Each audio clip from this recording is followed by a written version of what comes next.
So thanks for wanting to come and be willing to come and chat with me a little bit. Tell me a little bit about you and your life and what you're doing. And so I'd like to just start by kind of understanding a little bit about how you got, what happened to you in terms of getting into the weekend, getting started with MKP. Tell me a little bit about that experience. So it was not a long engagement. So in 2013, I had just gone through a divorce or was in the process, and a friend of mine that I studied shamanism with, I had lunch with, and he was saying, "Oh, something about this Mankind project and the warrior concept," and I'm like, "Well, that's cool." And he said, "Yeah, it's going on like in 2 weeks in Prescott," and I was like, so I went and signed up and said, "All right, I'll go." I just looked at the website a little bit just to see what it was about. And yeah, so I had no glimpse of anything about it. So were you feeling, what felt cool to you about it? Were you like feeling a need to kind of check some stuff out, or just was curious about it?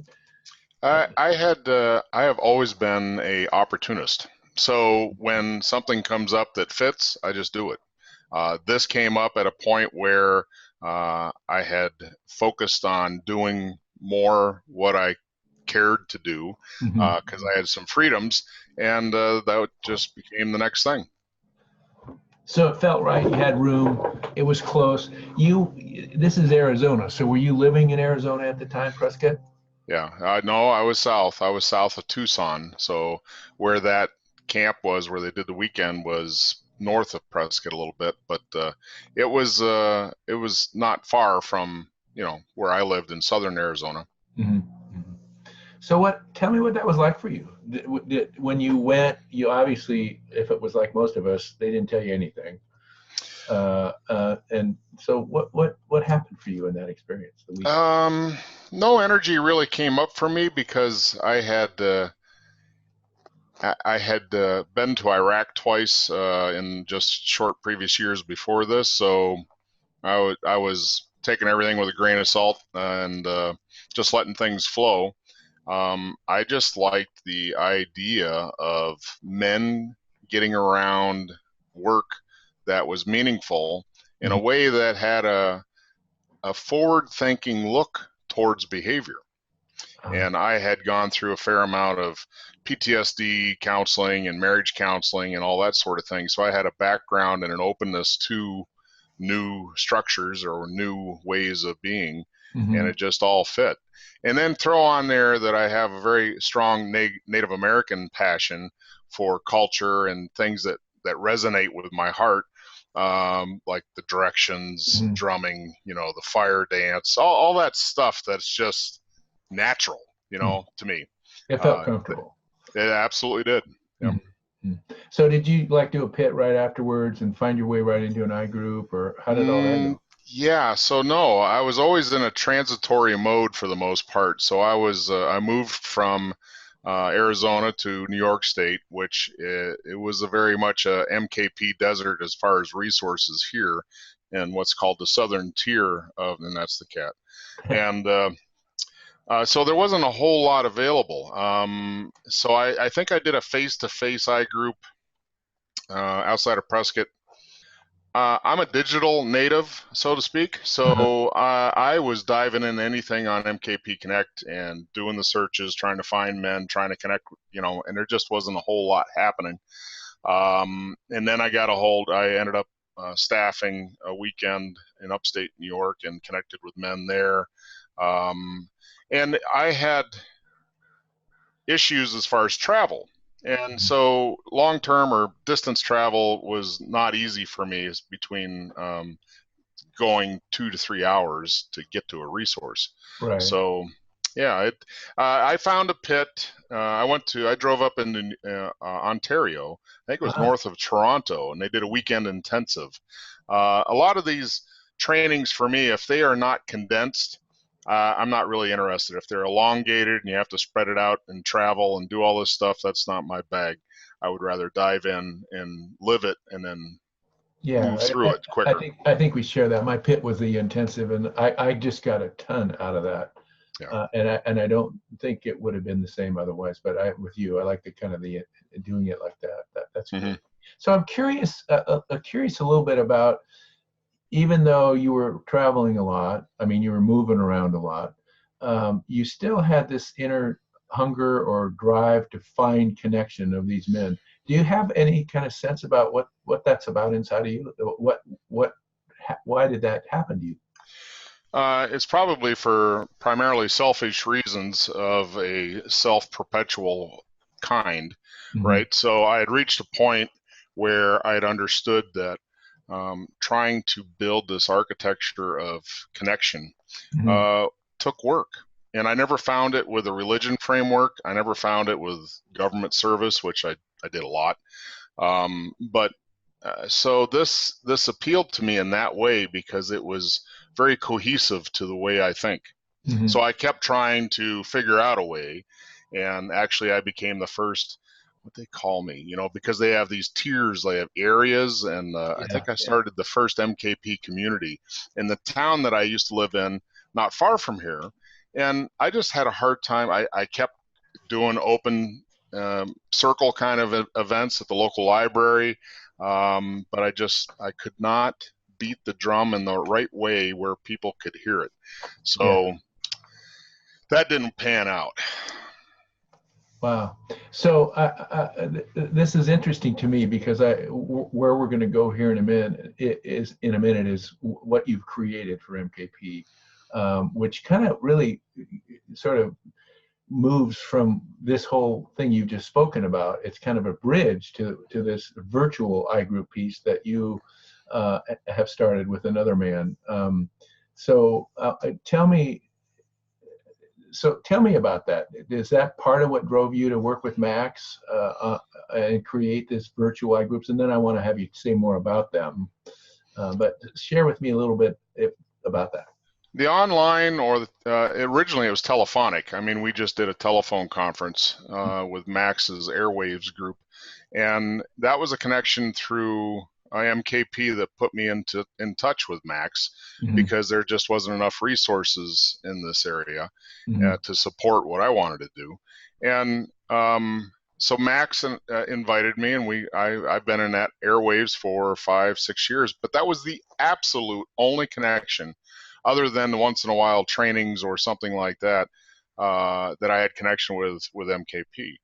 And it became a lifeline because the opportunity, and there was times where, I was like, I fight with myself about, I don't need this. I don't, but Max has kept me in the circle, and it's been fruitful. It has helped me just to be me. Yeah. So from that learning and how it fit you, you and Max created virtual iGroups about 4 years ago, something like that. Can you share with me a little bit about that? Well, Max reached out to me. We were living in outside of Kent, Ohio, and Max reached out to me and said MKP had reached out to him to say about building a protocol on how to run an iGroup in this fashion, in this delivery method. And I was like, wow, yeah, that's something I can do. I've written enough military standard operating procedures, and I know enough about regulations and how process works that I thought we could do this pretty easily. And so we worked on it. I forget when we turned in the first draft to MKP for review and feedback, but it seems like it took us probably close to a year, 8 months, somewhere in that ballpark, to build that out.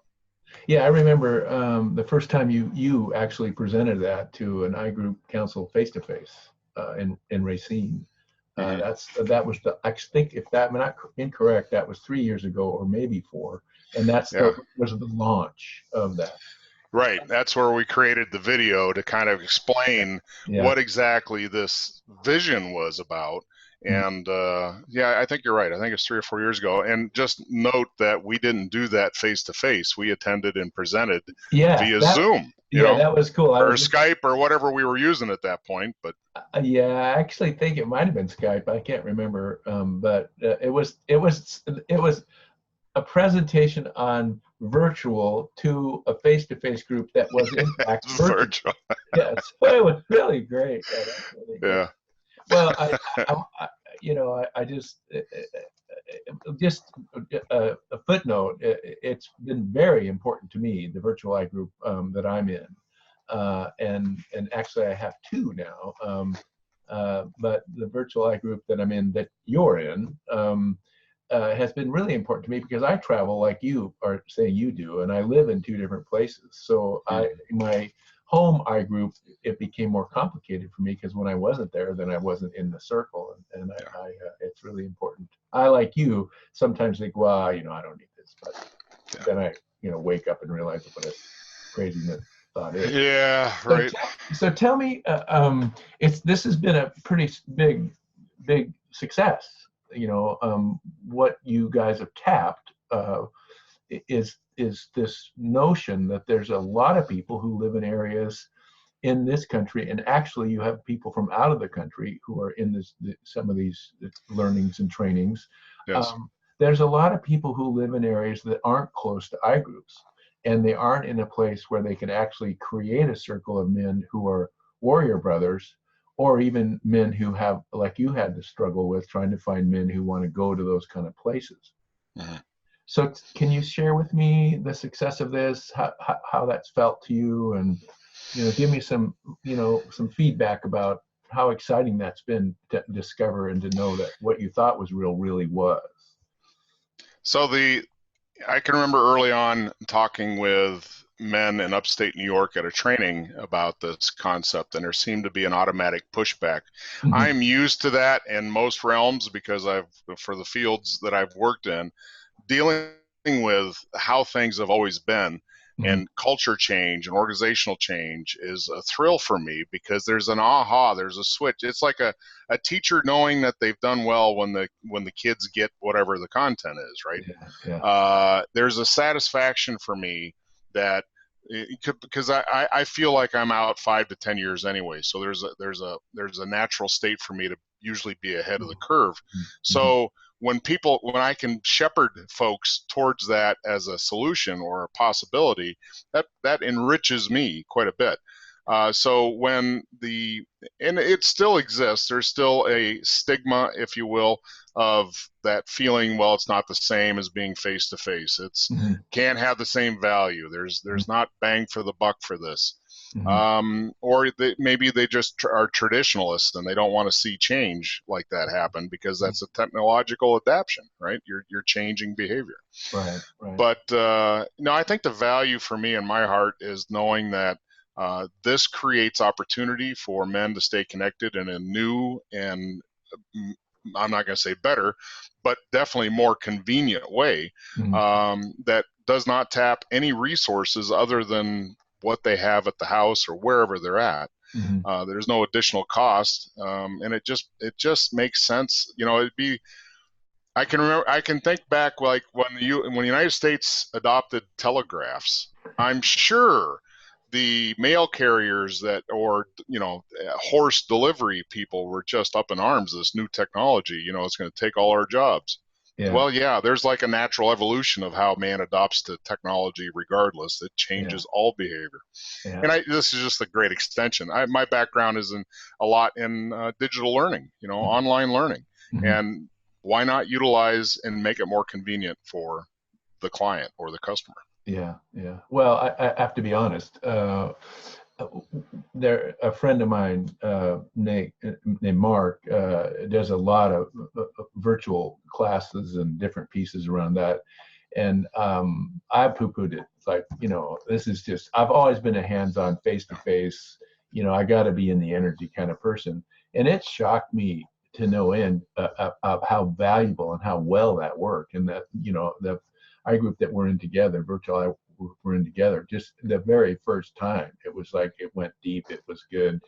And it's, but I'm also the guy that said, emails? What is that about? It's a good thing that I wasn't here when they invented the telephone, the light bulb, and the car. Right. I like my horse just fine, thank you very much. So, great. Well, I just want to share with you how grateful that I am, and how blessed I feel for you. That the wisdom that you have, the vision that you have, and your willingness to push through people like me who can say, really? I mean, you know, because it's been a really big asset to the project, and I'm hoping that more and more people who are seeing this can hear that and maybe search that out. But you are making a huge difference in MKP and the lives of men in MKP. And of course, that's what we're here to do. That's what we here want to do, is open up our own hearts and the hearts of men all around us. And you're doing that. You're making a difference. And I want you to know how important that is to me and the men that you serve and the men that you will serve through the efforts that you have. So thanks, Edwin. I really. Well, and I just want to thank you. That I want to make mention that I stand in a gap of progress, right? I'm filling a gap. Mm-hmm. And I stand on and with the men that got me to this gap, like Dan Baldwin and Max, and just all the men that have maybe pointed me in the right direction, because I was a seeker, right? I constantly would ask questions, and it became apparent that they wanted to keep that energy moving. So there was a connection that happened, and that's all this is being able to provide a good way and new way of connection. Yeah, and that's, I really appreciate you saying that. I mean, we do this in ourselves, but not without the help and support of others, not Yes. without standing on the backs, and there are people standing on your back as well. So thanks for bringing that forward. Appreciate you being here and being willing to be here with me, and I'm eager to have us spend more time as we move along. My pleasure. All right. Anytime. Thanks.